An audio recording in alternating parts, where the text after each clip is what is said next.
suis passé à côté d'un truc qui s'appelait la mort. Donc tu me casses pas les couilles si j'ai envie d'avoir 25 bagnoles, tu fermes ta gueule. Point, je suis validé, t'es obligé.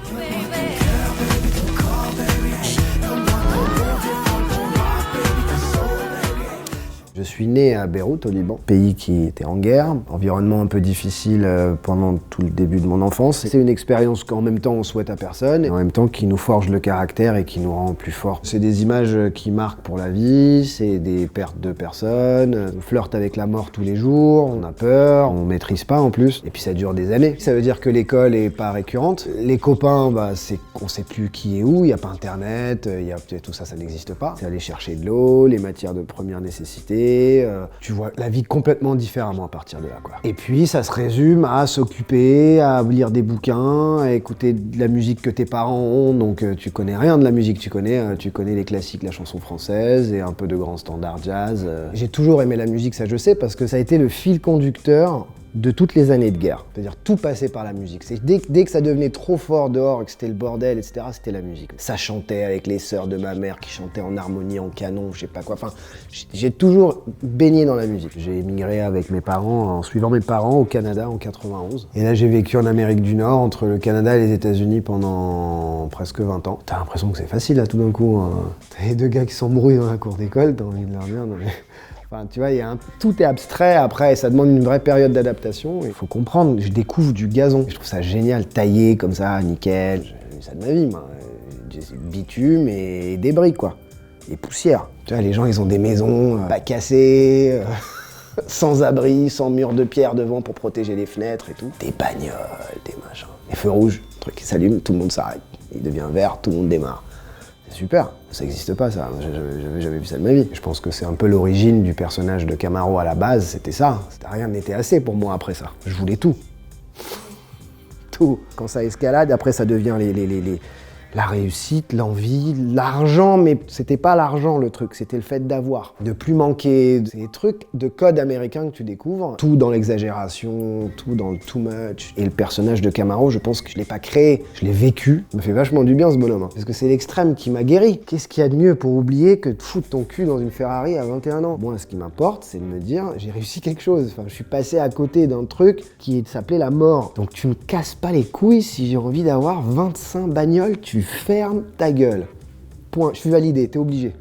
Les grandes maisons, les chaînes, les bijoux, les montres, les baskets. Il n'y avait rien d'autre qui comptait pour moi que ça, quoi. Pourtant, une fois que j'ai eu tout ça, ça m'est passé très vite. Tu te rends compte que ta culture, elle en a pris un coup, quoi. C'est à force de tout le temps être intéressé par quelle est la dernière caisse ou le dernier bijou. Bah, t'ouvres pas un bouquin, tu fais pas un musée, tu lis pas les nouvelles, enfin, tu sais rien, en fait. Et puis, tu ressens un besoin, tu vois, d'autres choses, tu t'intéresses à d'autres trucs, et puis t'as moins le temps, et puis tu commences à t'en foutre. Quand la bagnole, ça fait 2 ans qu'elle est dans le garage et qu'elle est pas sortie, tu te rends compte que ça sert à rien, donc tu en vends une, et puis 2, et puis 3, puis la maison où tu t'entends même plus parler tellement vous êtes chacun à un coin du truc, tu te rends compte c'est ridicule. Et tu reviens à la vie tranquillement, tu reviens à ton éducation de base. J'avais les dents tellement longues, la passion de la musique c'est sûr, mais aussi l'envie de réussir, clairement, je pense qu'il n'y en a pas assez qui le disent, mais c'est le cas. Je trouvais que c'était une façon de pouvoir s'exprimer, faire passer un bon moment aux gens, et on est payé pour ça, je trouvais ça génial. Le moment où je me suis dit que j'avais envie de faire de la musique, c'était au Canada. C'était les premiers freestyles, c'était les débuts du rap, quoi. Des barjots, des mecs violents, des armes et tout. Je me dis putain, génial. Enfin, un truc où je ferais pas l'ovni, tu vois. Et donc on a commencé comme ça, on griffonnait des premiers textes avec Vai, qui était mon collègue freestyler de l'époque, mon partenaire. Et on a commencé voilà, à faire des freestyles, des concours de freestyle, on gagnait souvent. Tu sais, il y a beaucoup de gens qui pensent que je suis arrivé direct en mode entertainer, machin et tout, mais en fait j'ai fait mes classes d'abord là-dedans et c'est comme ça qu'on a commencé. Tout est allé très très vite, on était des mômes. Premier freestyle c'était 15 ans, premier groupe c'était 16 ans, premier disque pro fin de mes 16 ans, début de mes 17 ans. Camaro il est venu un peu après parce que je voulais revenir à un truc qui était plus moi quoi, et je suis parti de mon vrai nom de famille qui est Camar. Et Vai et moi on part dans des chemins un peu différents tout en respectant chacun l'univers de l'autre. J'avais ce truc où j'en avais marre d'être considéré comme un rappeur, j'avais l'impression qu'il y avait quelque chose de réducteur. J'avais envie de mélanger de la mélodie, de la pop, du rock, etc., des guitares et tout. Et je fais un premier album avec DJ Shortcut qui me donne envie vraiment de confirmer ma carrière solo. Et juste après cet album avec Shortcut, je fais La Good Life, qui a été le premier en France. Et Femme Like You sort parmi les premières.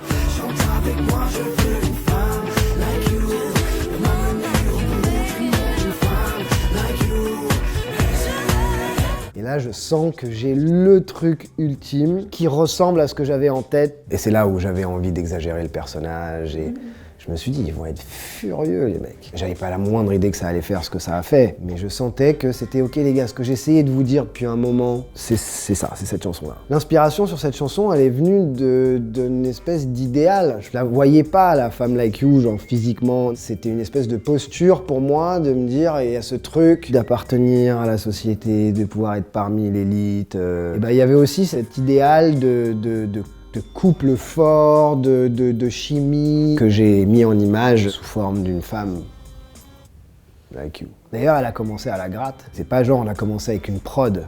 On l'a vraiment commencé comme une chanson. Moi, je commençais à fredonner la mélodie, un truc qui me plaisait. De la pop, quoi. Et après, quand je l'ai écouté terminer, je me suis dit, ah ouais, d'accord, c'est énorme. Dans mes baskets de producteur, je me suis dit, il y a un truc dans ce titre qui est autre que juste le fait que le titre est efficace. Après, j'ai eu 2 minutes d'appréhension, tu vois, où tu te dis, je la sors vraiment. Je me suis dit que ça allait plaire en France. Et effectivement, j'arrive en France, je commence à le faire écouter, et là, j'ai des réactions. Ils se mettent tous à me courir après. J'ai des propals de partout, tout le monde veut me signer. Je dis non, je suis producteur, je vais rester producteur. Enfin, tu vois, pourtant j'étais un môme, j'avais 22 ans, quoi. Ça me touche de repenser à ces moments-là parce que je me revois, mais vraiment genre en mode conquérant, quoi, tu vois, avec la maquette sous le coude, je prends l'avion, je paye des cognacs à tout le monde, je loue un bateau pour attirer l'attention et pour que les gens viennent me... Enfin, c'était n'importe quoi. Quand le Femme Like You sort, je repars au Canada, en fait. Je vais m'occuper de mon biz et on me rappelle 10 jours plus tard en me disant « faut que tu reviennes, c'est le bordel ». Je pense que Énergie l'avait rentré à une rotation qui n'existait pas, je sais pas, je le jouais genre 11 fois par jour ou je sais pas quoi. Et j'arrive à l'aéroport, il y a des fans qui m'attendent et tout, et je me dis, ah ouais, il s'est passé un truc entre les 2 semaines où je suis parti et c'est comme ça que ça démarre, quoi, en gros. Il y avait des gens qui voulaient que j'aille chanter dans les discothèques, le titre et tout. Je fais des clubs tout l'été et je voulais faire un album derrière, il me tournait. C'était la queue de tout ce parcours d'exilé, je pense, dont je parle. Là, c'était le Graal. Je pensais que les 8 rangées de baskets, la maison, le machin, etc. Mais en fait, le vrai Graal, c'était en plus que le public m'acclame, moi. Le mec qui a grandi sous les bombes, il y a des gens qui crient son nom, etc. Enfin, c'était improbable. L'album a suivi, l'album d'après a suivi. Et on a fait une tournée en Russie, en Pologne, en Suède, en Autriche, en Espagne, en Italie. Enfin, on est parti jusqu'au Kazakhstan. J'ai encore joué dans un festival à Minsk cet été, quoi, au mois d'août. Et à un moment donné, le personnage était devenu tellement gros qu'on savait plus. Moi, je savais plus qui était le personnage, où moi j'étais là-dedans. Et limite, genre, j'étais même plus crédible, c'est-à-dire que les gens pensaient que j'étais un bouffon, genre tout le business que j'ai construit, il n'y avait plus rien qui comptait, c'était le mec qui faisait le mariole sur une chanson pop, rap, machin. Et puis au bout d'un certain moment, ça m'a rattrapé et on a fermé la boutique. Je me dis, va essayer, il faut que j'arrache la prise, faut que je coupe le courant et il faut que je revienne à ce que j'aime faire aussi, c'est-à-dire avoir des visions pour des artistes, m'occuper de ma boîte, risquer mon argent quitte à le perdre sur de jeunes artistes et tout est devenu plus important que le reste. Limite peut-être plus important pour moi, plus crédible pour moi que le personnage qui était devenu Camaro à ce moment-là. Et puis le jour où je découvre Shaim, je pense qu'elle est mon excuse ultime. Je me dis voilà, je vais me ranger et je vais m'occuper d'elle. J'ai découvert Shaim sur une maquette en fait. Je me suis dit elle a ce truc, charisme mais ce côté attachant en même temps. Et j'ai demandé à la voir en studio dès que possible. Et je l'ai vue vraiment pas longtemps après, peut-être 48 heures plus tard. Et ça m'a redonné toute l'envie d'être producteur. Que producteur et manager. Tout le monde m'a dit de pas y aller à l'époque. Pas à cause d'elle, mais parce qu'il y avait que des mecs. C'est Willy Danze, Pokora, Link Up, Matthew Stone, il y avait pas de nana. Et tout le monde m'a dit Cyril, faut que t'attendes, tu vas te casser la tête, il y a que des mecs, machin. Bah non, en fait, non. Le premier album, c'est presque 1 an d'échanges artistiques, créatifs. On était essentiellement en studio, où elle voulait tout savoir sur le métier. Et le Femme de couleur nous a paru un peu comme une évidence, parce que c'était pas femme de couleur qu'une seule couleur, c'était une femme de plusieurs couleurs et de toute une facette d'émotions différentes et je trouve que ça la représentait bien.